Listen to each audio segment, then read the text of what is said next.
Assalamualaikum warahmatullahi wabarakatuh. Salam sejahtera bagi kita semua. Kami dari kelompok 11 akan menyampaikan materi tentang konflik dan negosiasi di tempat kerja serta stres kerja. Untuk sebelumnya, izinkan kami untuk memperkenalkan diri terlebih dahulu. Perkenalkan, nama saya Sosok Fatul Ajud dengan NPM akhir 073 dan rekan saya.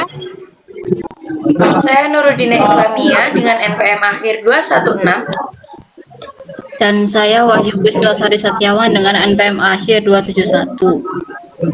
Selanjutnya kami akan memulai untuk memaparkan materi kami. Untuk slide pertama, ada pengertian dari konflik. Konflik merupakan perjuangan yang dilakukan oleh berbagai pihak untuk memperoleh hal-hal yang langka seperti nilai, status, kekuasaan, otoritas, dan lain sebagainya.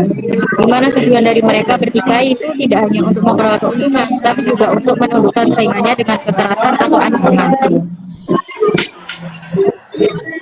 Slide kedua, yaitu ada tahapan konflik yang dibagi menjadi 5, yaitu yang pertama merupakan prakonflik, merupakan periode di mana terdapat ketidaksesuaian sasaran antara dua pihak atau lebih sehingga timbul konflik. Yang kedua, konfrontasi. Pada tahap ini, konflik menjadi semakin terbuka jika hanya satu pihak yang merasa ada masalah. Mungkin para pendukungnya mulai melakukan aksi demonstrasi atau perilaku konfrontatif lainnya. Yang ketiga, krisis. Tahap ini merupakan puncak konflik. Ketegangan terjadi paling hebat. Komunikasi normal di antara kedua pihak kemungkinan putus. Pernyataan umum cenderung menuduh atau menentang pihak lain. Yang keempat, ada akibat. Suatu krisis akan menimbulkan akibat. Satu pihak ingin menaklukkan pihak lain, satu pihak mungkin menyerah atau menyerahkan atas desakan pihak lain. Yang kelima, pasca konflik. Situasi diselesaikan dengan cara mengakhiri berbagai konfrontasi kekerasan, ketegangan berkurang, dan hubungan mengarah normal di antara kedua pihak. Selanjutnya, slide ketiga. Ada pola konflik menurut Suarjono Swekonto, ada 5, yaitu yang pertama, konflik pribadi. Konflik yang terjadi di antara individu yang disebabkan karena masalah pribadi. Yang kedua, konflik rasial. Konflik yang terjadi di antara kelompok ras yang berbeda karena adanya kepentingan dan kebudayaan. Yang ketiga, konflik antar kelas sosial. Konflik yang muncul karena adanya perbedaan kepentingan di antara kelas-kelas yang ada di masyarakat. Yang keempat, konflik politik. Konflik yang terjadi akibat adanya kepentingan atau tujuan politis yang berbeda antara seseorang atau kelompok. Yang kelima, konflik bersifat internasional. Konflik yang melibatkan beberapa kelompok negara karena perbedaan kepentingan masing-masing negara. Selanjutnya, slide keempat, ada konflik dalam organisasi. Yang dibagi menjadi 4, yaitu pertama, konflik vertikal. Konflik ini terjadi antara individu atau kelompok yang memiliki kedudukan yang berbeda dalam organisasi. Yang kedua, konflik horizontal. Konflik ini terjadi antara individu atau kelompok yang memiliki kedudukan yang sama atau setingkat dalam organisasi. Yang ketiga, konflik ministar. Konflik ini terjadi antara karyawan ini yang biasanya memegang posisi komando dengan pejabat staf yang biasanya berfungsi sebagai penasehat dalam organisasi. Yang keempat, konflik peranan. Konflik ini terjadi karena seorang individu mengemban lebih dari satu peran yang saling berhubungan. Baik, saya akan menjelaskan slide kelima, yaitu keuntungan dari konflik. Yang pertama yaitu meningkatkan solidaritas antar individu atau kelompok.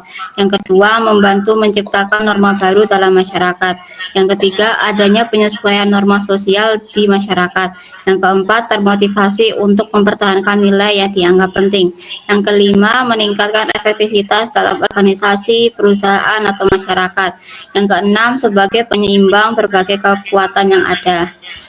Slide berikutnya yaitu intensitas konflik. Intensitas konflik menggambarkan tingkat kekuatan suatu konflik, sehingga makin kuat intensitas konflik, maka semakin tinggi derajat konflik.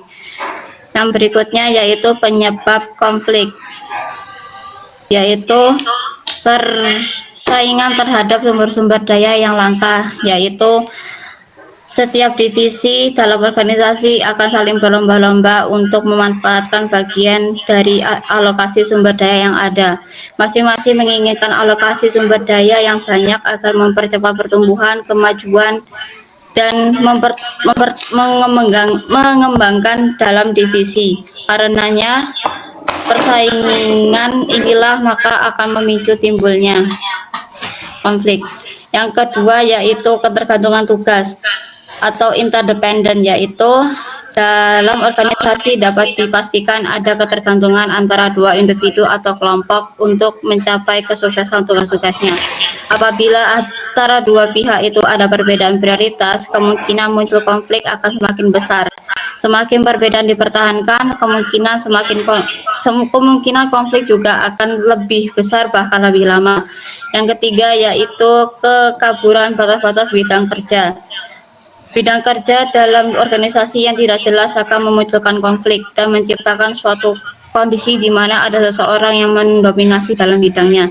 Yang keempat yaitu kriteria kinerja yang tidak sesuai. Konflik semacam ini disebabkan adanya imbalan atas kemajuan suatu divisi oleh perusahaan. Konflik bisa muncul apabila ada kegiatan monitoring dan evaluasi terhadap sub-sub unit yang berbeda. Yang kelima yaitu perbedaan-perbedaan tujuan dan prioritas. Konflik juga bisa disebabkan oleh adanya usaha masing-masing subunit untuk mencapai tujuannya. Hal ini bisa tumbuh menjadi konflik bila ada ketidaksesuaian antara tujuan masing-masing. Bahkan, usaha pencapaian tujuan suatu subunit dapat menghalangi subunit lain dalam mencapai tujuannya. Yang berikutnya yaitu gaya menghadapi konflik. Yang pertama yaitu kompetisi. Kompetisi adalah pihak-pihak yang berkonflik untuk saling bersaing dalam memenangkan konflik dan akhirnya ada pihak yang dikorbankan. Kepentingannya demi tercapainya kepentingan pihak lain yang lebih kuat atau lebih berkuasa. Yang kedua yaitu kolaborasi. Cara ini dilakukan dengan membuat para pihak untuk berkonflik akan sama-sama memperoleh hasil yang memuaskan. Dilakukan dengan bersinergi menghadapi persoalan dan tetap menghargai kepentingan pihak lain. Yang ketiga yaitu kompromi. Suatu gaya penyelesaian konflik dengan cara melakukan negosiasi antar pihak yang berkonflik, kemudian dicari solusi atau jalan tengah yang sekiranya dapat diterima kedua belah pihak. Yang keempat yaitu avoiding atau menghindar, yaitu suatu gaya yang cenderung menghindar timbulnya konflik. Hal potensial dan sensitif dihindari sebisa mungkin agar tidak berkembang menjadi suatu konflik yang terbuka. Yang terakhir yaitu mengakomodasi, yaitu suatu gaya yang menghimpun aspirasi, pendapat, kepentingan pihak-pihak di mana konflik muncul dan selanjutnya dicari jalan keluarnya. Slide berikutnya yaitu manajemen stres. Manajemen stres merupakan tentang bagaimana kita melakukan suatu tindakan dengan melibatkan aktivitas berpikir, emosi, rencana atau jadwal pelaksanaan, dan cara penyelesaian masalah.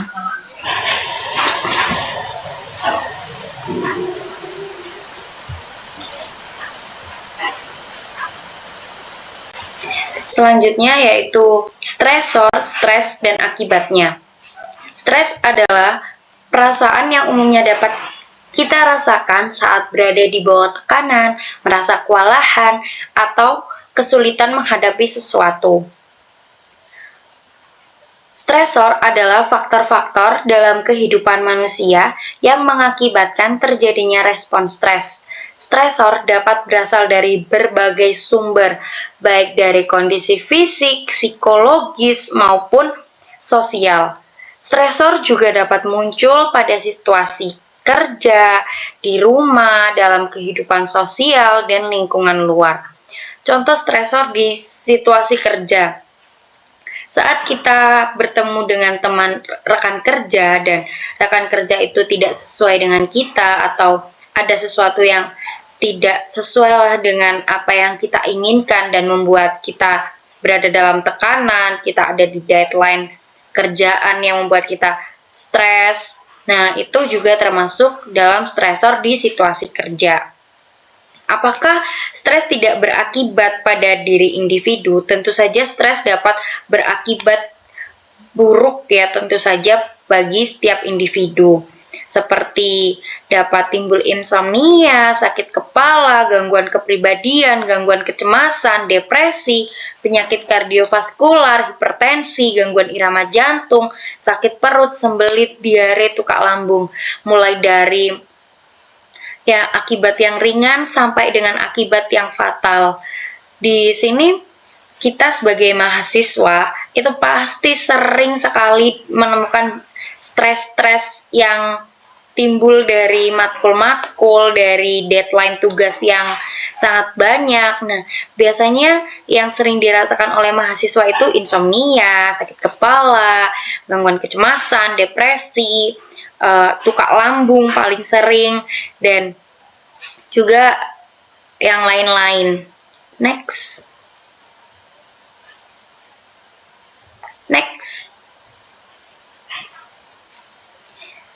Selanjutnya yaitu tujuan manajemen stres. Tujuan manajemen stres yaitu mengantisipasi kemungkinan munculnya penyebab stres, mencegah terjadinya stres pada individu dan organisasi secara keseluruhan, mengelola stres agar tidak menimbulkan akibat yang lebih buruk, memulihkan individu dan atau organisasi dari stres. Di mana secara garis besar tujuan manajemen stres adalah meminimalisir terjadinya stres pada individu. Next. Cara mengelola stres agar menjadi lebih baik. Yang pertama, melakukan pendekatan individual. Beberapa pendekatan individual ini diantaranya menerapkan manajemen waktu yang baik.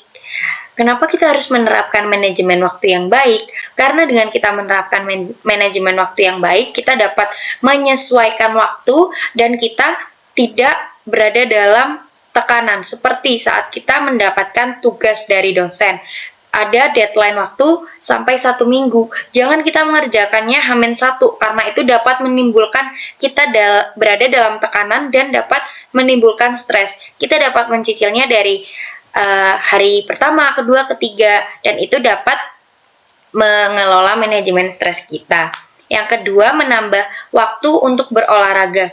Banyak sekali yang mengatakan bahwa olahraga dapat mengurangi stres, dan banyak juga yang mengimplementasikan hal itu lalu berhasil mengelola manajemen stresnya.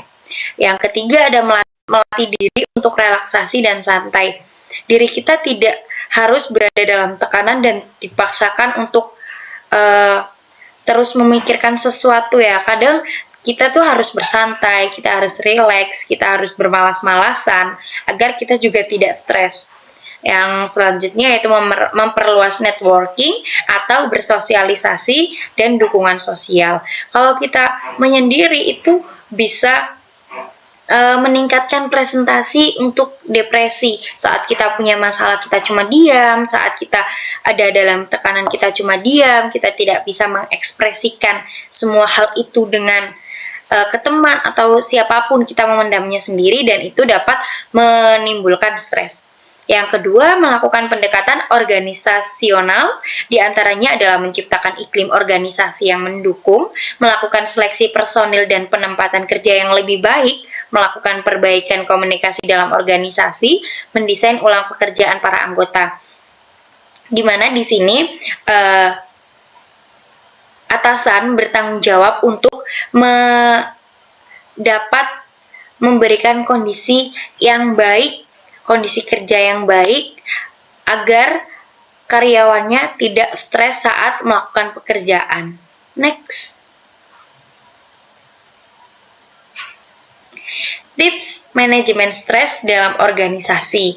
Yang pertama ada identifikasi perilaku dan kebiasaan yang bisa menyebabkan stres. Jadi saat kita mengetahui kayak perilaku ini yang biasanya menyebabkan stres, kebiasaan ini yang biasanya menyebabkan stres. Nah, itu bisa dihindari agar kita tidak stres berlebihan. Yang kedua, menyediakan perlengkapan olahraga di perusahaan di mana kita dapat mengimplementasikan cara mengelola manajemen stres yang ada di slide sebelumnya dengan melakukan olahraga. Yang ketiga, bersosialisasi dengan orang lain, seperti yang saya katakan sebelumnya. Jika kita hanya sendirian dan tidak berbagi beban kita pada orang lain, itu akan meningkatkan presentase stres yang ada dalam diri kita. Yang keempat, membiasakan gaya hidup sehat. Dengan kita tidur yang cukup, dengan kita istirahat yang cukup, kita tidak akan uring-uringan. Biasanya ada orang yang kurang tidur, itu dapat menghambat pekerjaan selanjutnya, dan mereka biasanya uring-uringan langsung menyebabkan stres juga. Yang kelima, ada menerapkan 4A, avoid, alter, adapt, accept. Yang keenam, menyediakan waktu untuk bersantai. Seperti kita harus healing, biasanya anak-anak muda itu healing, kayak berpergian, tidak harus melakukan hal-hal yang seperti itu saja, tidak monoton dalam kehidupan sehari-harinya. Itu juga bisa menghindari stres dalam diri individu. Next. Nah, ternyata presentasi dari kelompok kami sudah selesai. Terima kasih. Saya dari perwakilan dari kelompok 11, mohon maaf apabila ada salah kata. Semoga materi yang saya sampaikan dan teman-teman saya sampaikan dapat bermanfaat bagi kita semua. Wassalamualaikum warahmatullahi wabarakatuh.